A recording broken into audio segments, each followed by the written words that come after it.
Basic understanding of Kamma. Kamma as a law of nature. Buddhism teaches the truth that all things, both animate and inanimate, both material and immaterial, both physical and mental, both internal and external, that is, all conditioned things, Buddhadhamma, exist according to causes and conditions. They are subject to mutual conditionality. This is a law of nature.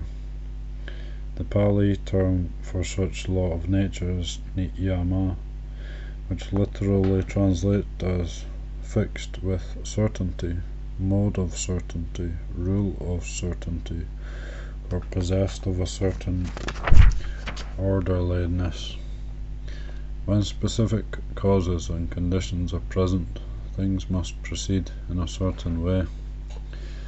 Although this law of nature possesses the uniform characteristic of mutual conditionality, it can be divided according to distinct attributes, which express various patterns or aspects of interrelationship and facilitate understanding.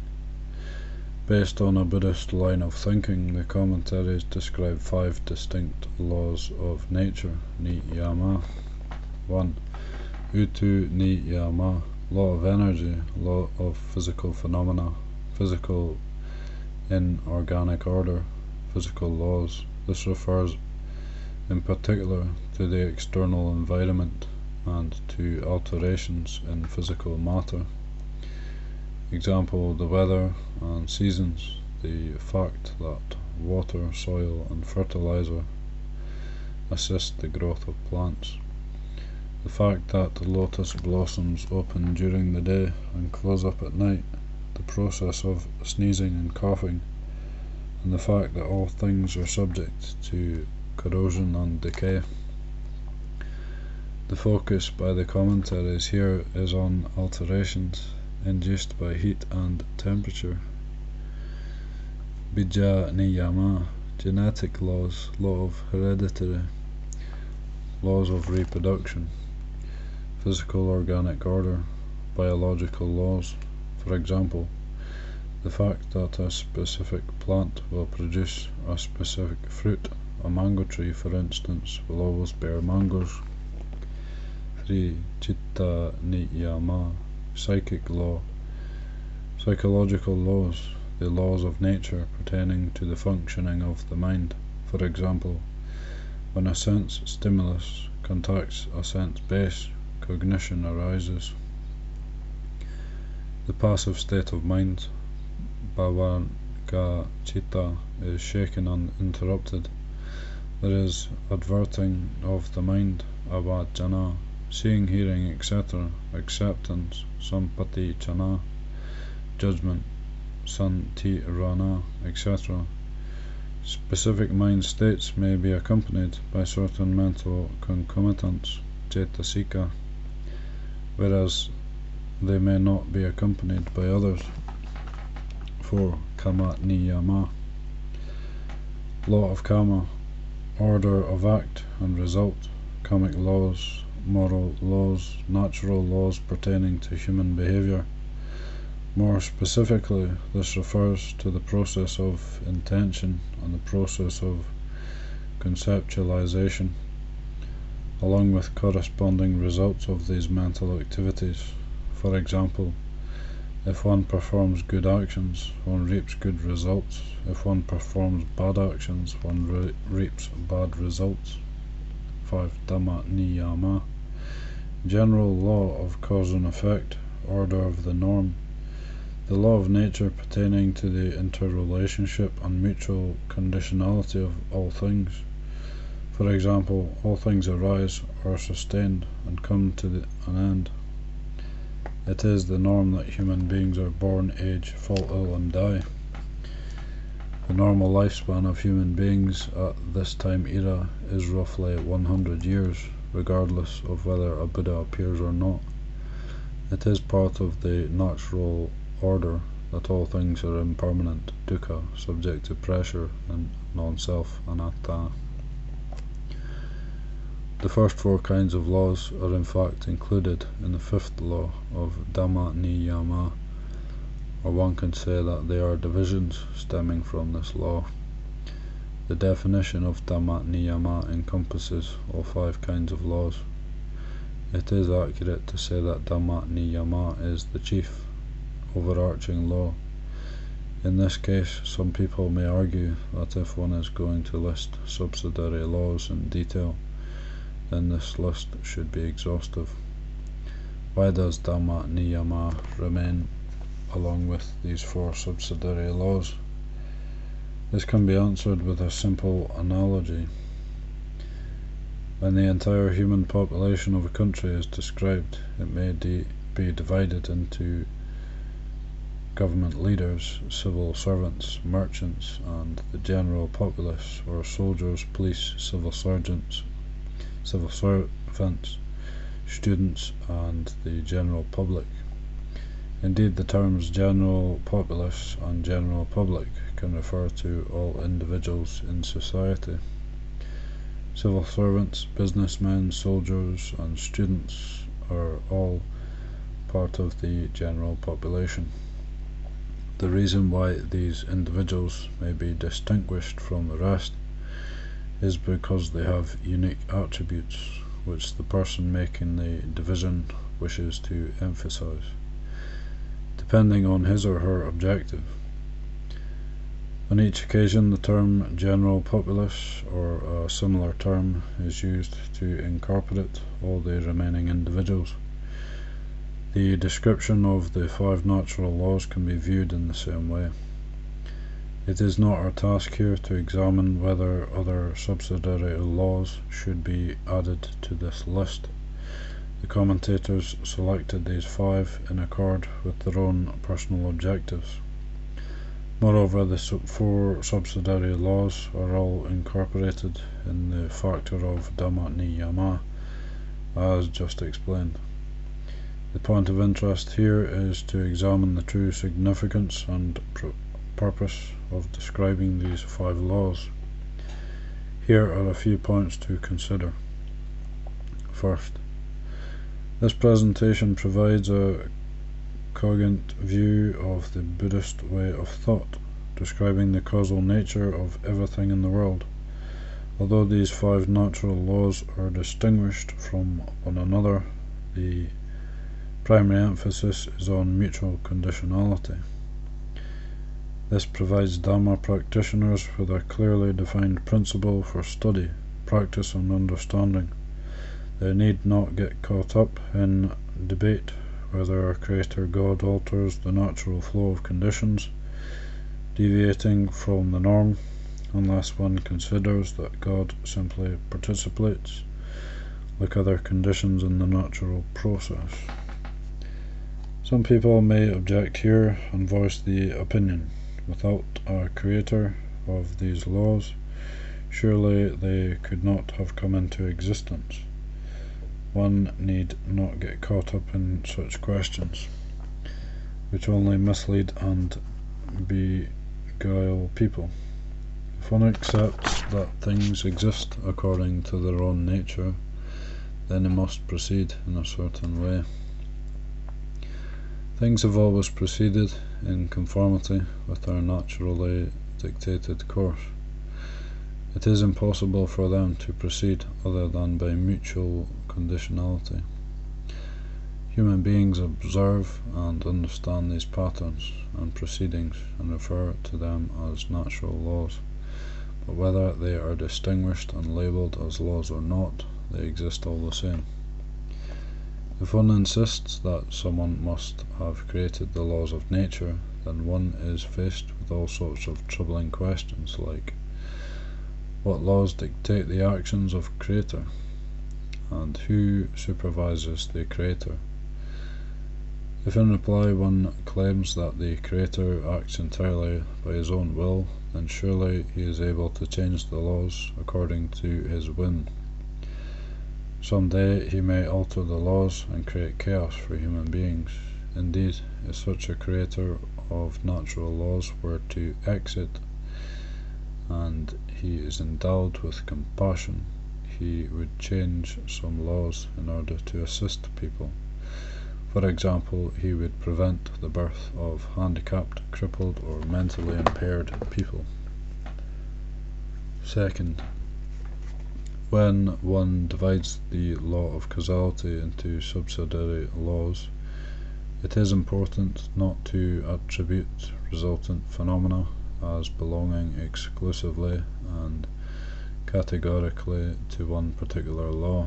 In fact, a single result may arise from various causes or pertain to several laws in combination. The fact that a lotus blooms only during the day, for example, is not solely due to physical laws, but it is also due to biological laws. The reason why a person is crying may be due to psychological laws, say of being sad or elated, or it may occur due to physical laws, say of getting smoke in one's eyes. Someone may be sweating due to physical laws, say because it is hot, or due to psychological or karmic laws, say because he is afraid or recalls doing something wrong. One may have a headache due to physical laws, say from muggy weather, a stuffy room, or lack of oxygen, or due to biological laws, say from some defect in one's body, or due to a combination of karmic laws and psychic laws, say from anxiety and distress. Third, and most important, the commentaries reveal how the law of karma is incorporated among these natural laws. In relation to human beings, Kamma niyama is the most important of these subsidiary laws, because it is a matter that affects everyone directly. Human beings create karma, which in turn determines their destiny. Modern people tend to divide the various forces in the world by setting nature in contrast with human beings. Following this division, karmic laws belong to the scope of activities belonging to human beings. All of the other subsidiary laws pertain to the sphere of nature. Human beings are children of nature and are part of nature, but human beings possess a unique capacity of operating under moral and karmic laws, Kamma niyama. They form communities and invent things by way of their volitional actions, almost creating a separate or parallel world to that of the natural world. Within the sphere of Kamma niyama, the essence or core of karma is intention or volition. The law of karma embraces the entire world of intention, or the world of creativity and destruction, arising from human beings' ingenuity and innovation. Kamma niyama is the prevailing law for human beings, regardless of whether they engage with other laws or not. Indeed, the very engagement with other laws depends on the law of karma.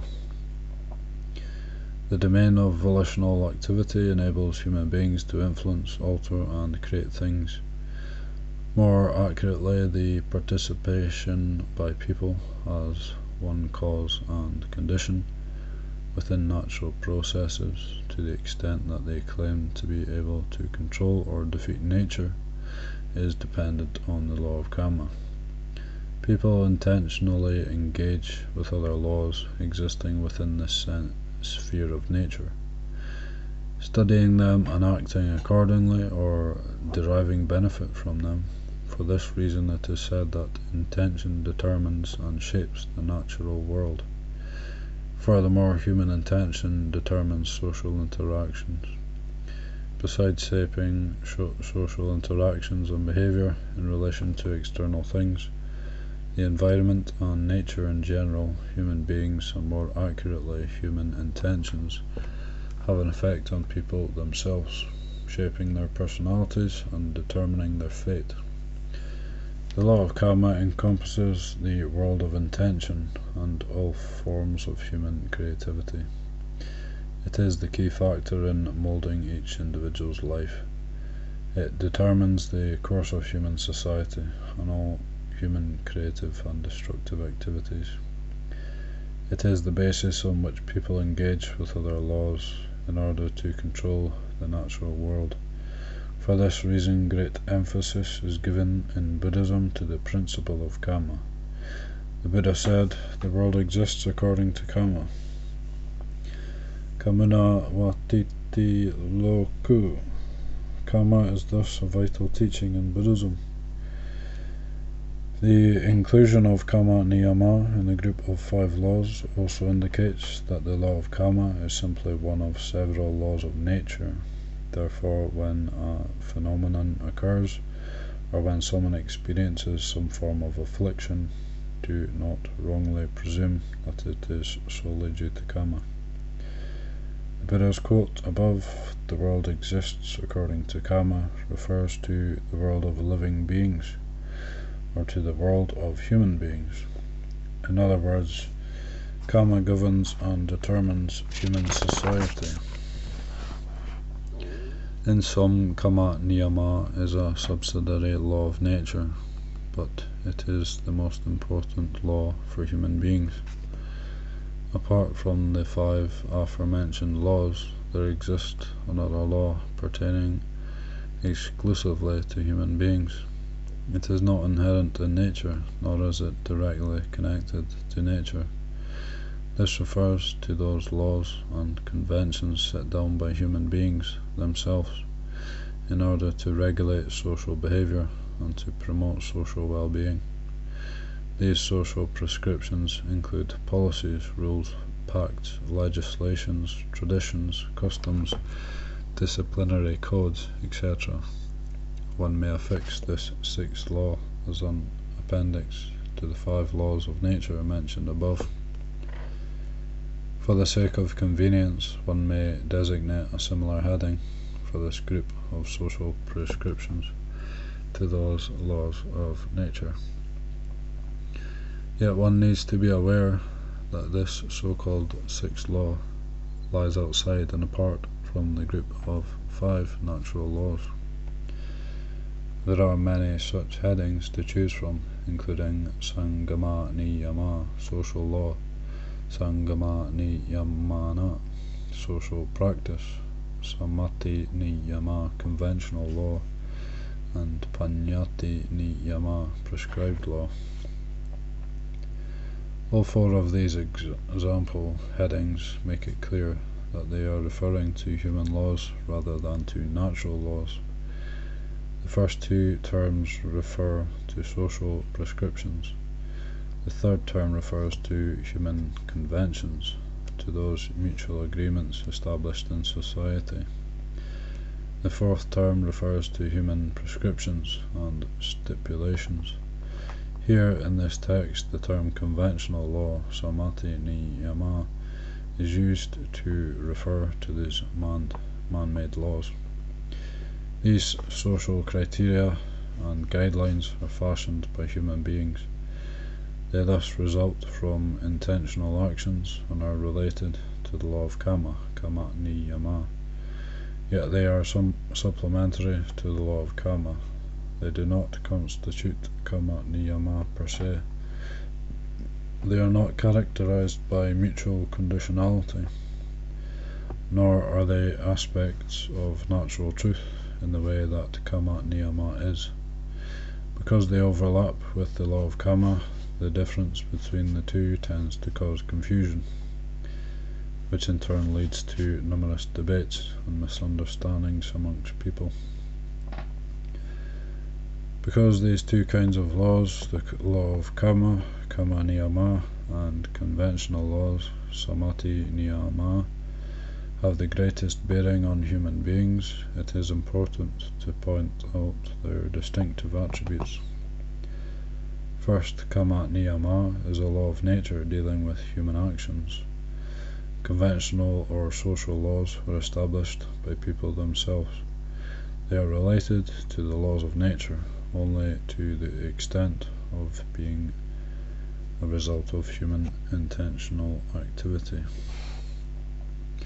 Second, by way of the law of Kamma, human beings are accountable to their actions according to the dynamics of nature. In the context of social laws, however, people must take responsibility for their actions according to the decrees formulated by people themselves. These aspects of Kamma will be discussed at more length in later sections of this chapter, on questions of good and evil, and on matters concerning the reaping of results stemming from intentional actions.